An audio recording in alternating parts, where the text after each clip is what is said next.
Hello, and welcome back, guys. You have waited long enough. Now, finally, I will bring you my update to the hero deck I played last week. I also wanted to thank you all for this much positive feedback I got throughout the week.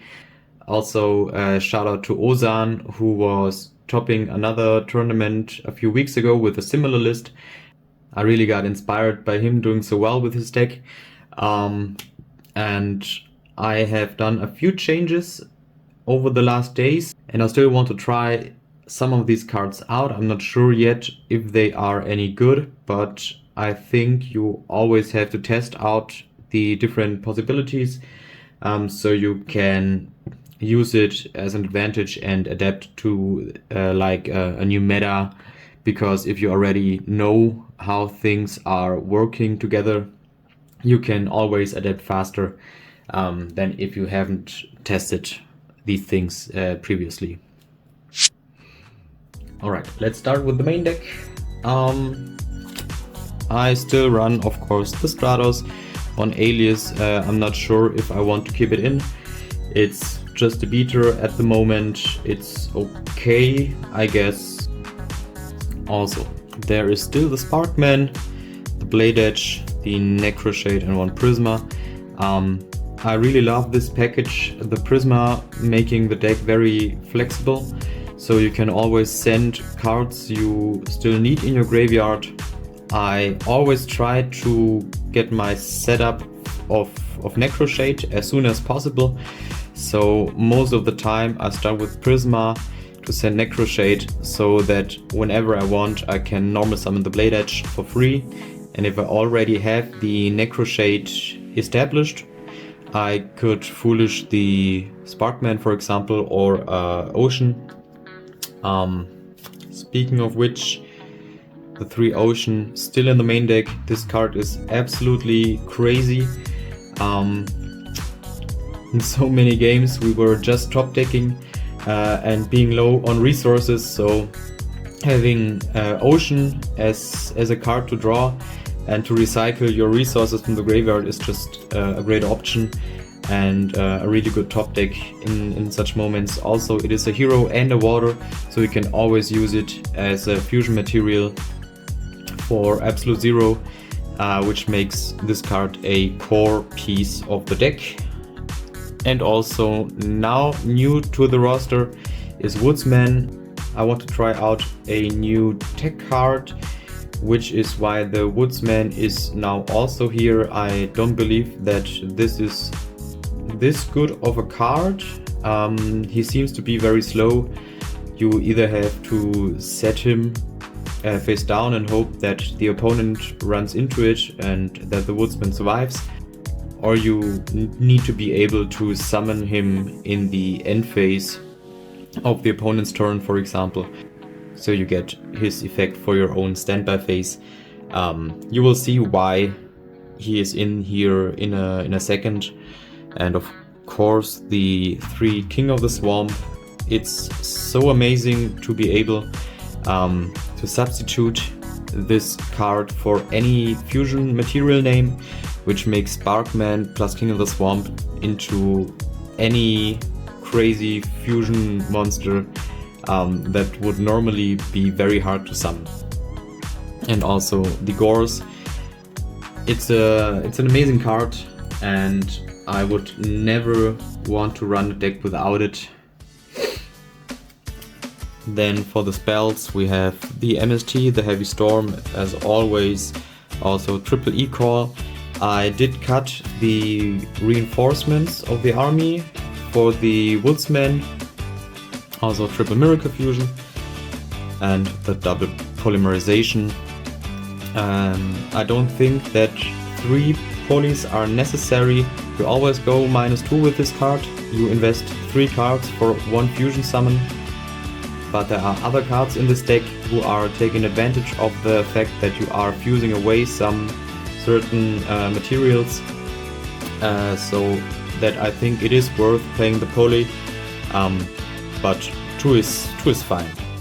And also the Future Fusion, it gets you also 1 or 2 needed targets from the deck to the grave.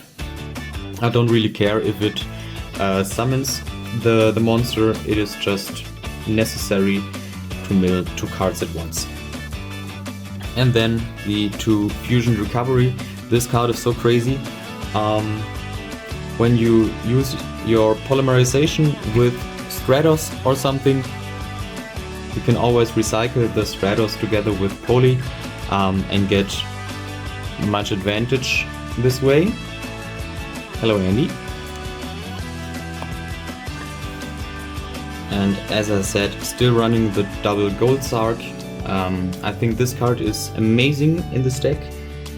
Not only does it unbrick your hand if you're missing a combo piece, also you always are trying to match the speed of your opponent's deck. So for example, if you use Gold Sark and you have to wait 2 turns to get your card, you just try to set up minimalistic boards and remove some of your opponent's interruptions. And as soon as you get the card, you're free to go. Most of the time you should have 6 or 7 cards in hand at this point of time, and then go in, break the board, do some damage and try to wiggle your opponent out. New in the deck, just for trying it out, is Salvage. There are multiple good targets for it. You can recycle your King of the Swamp and your Ocean.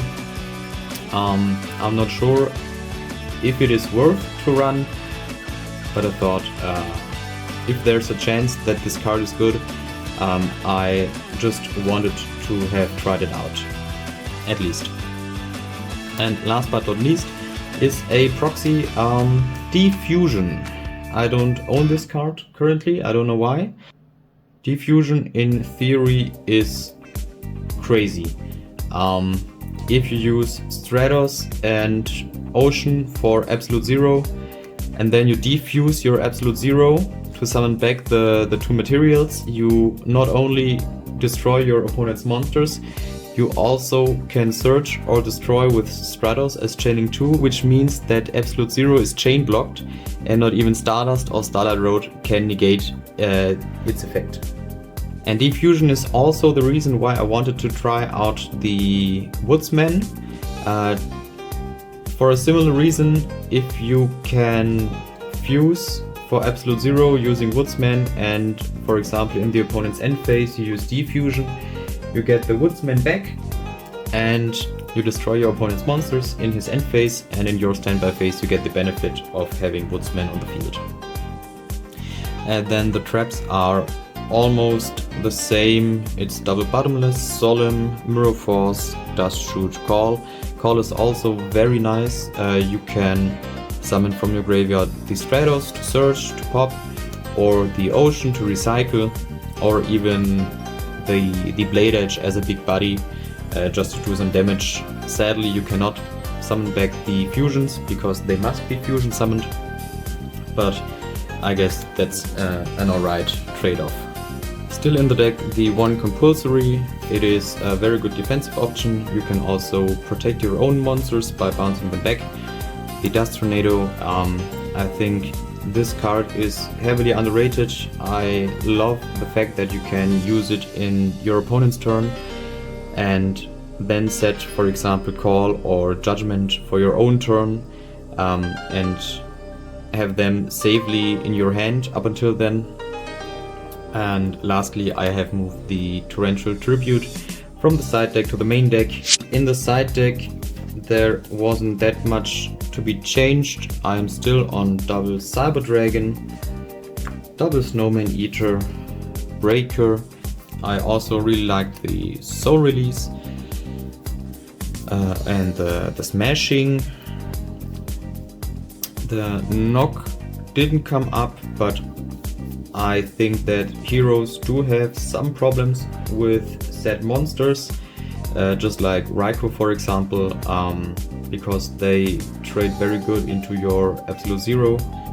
Now that I had one more space, because the Torrential moved to the main deck, I wanted to try out the Super Poly in the side deck, with also one new target for it in the extra deck, and you should be excited for it.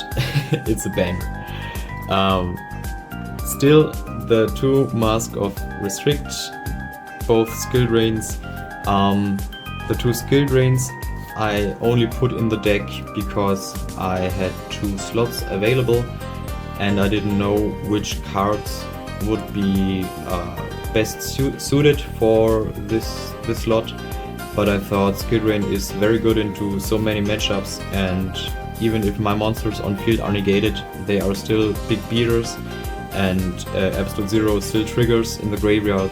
And then the second compulsory, very good card against synchro heavy decks, and then the trap stun. I also think that trap stun has very much potential in the future, especially if you can run cards like skill drain or oppression, because you can trap stun in your own turn to turn off the floodgates and also the traps of your opponent. Then you can play freely with your monsters, your monster effects and your summons, and when you pass to your opponent, all the floodgates are live again after you have established your board.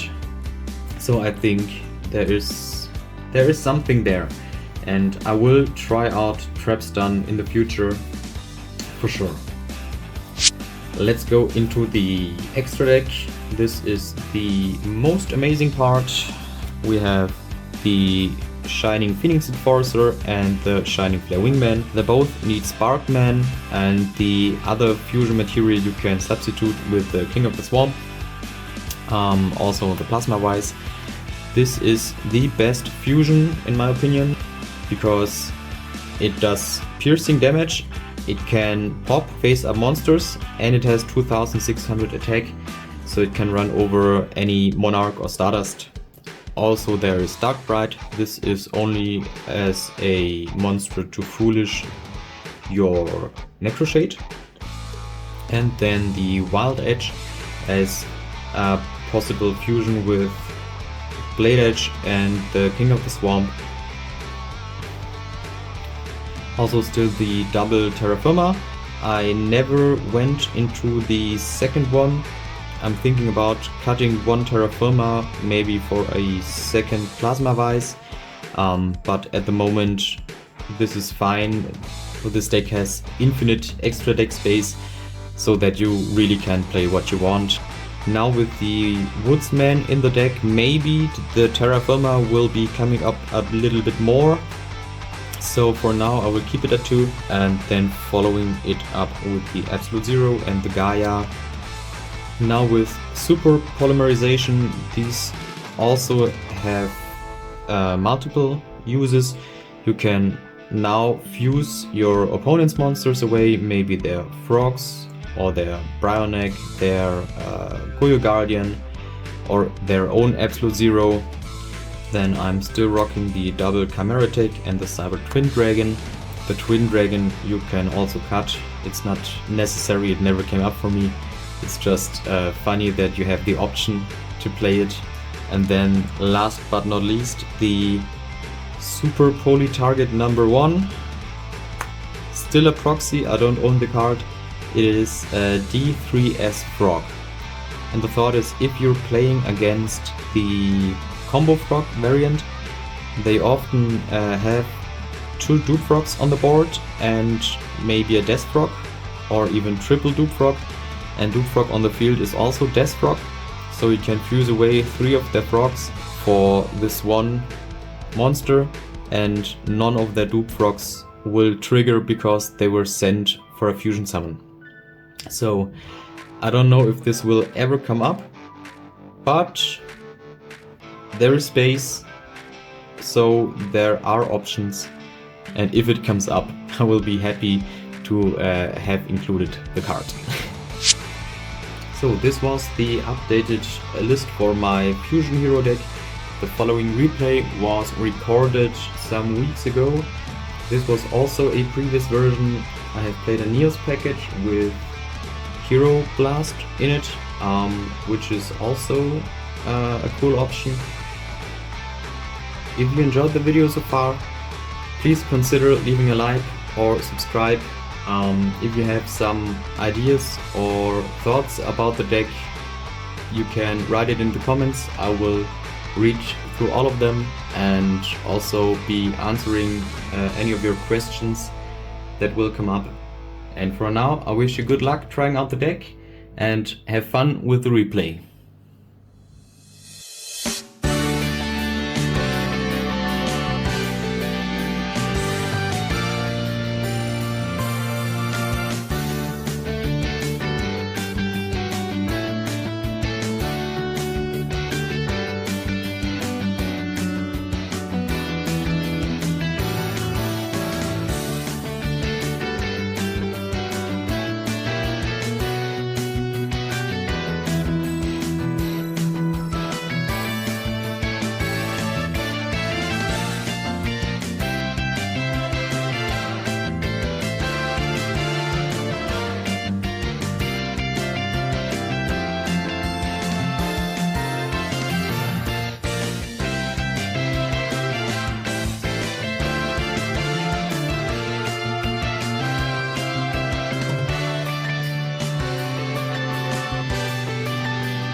sadly this is where the recording ends. But what happened was essentially that I used Miracle Fusion for Absolute Zero, and I continued to do some damage. Then he managed to establish his JD and pay 1000 more, and then I was somehow able to manage to get a bit more damage in. I'm not entirely sure how it went down. I just know that I won game 3, and I just tried to be as aggressive as possible so that he gets the least amount of value out of his Judgment Dragon. And that's it. Again, I hope you enjoyed. Thanks for watching, and I will catch you in the next one. Bye bye.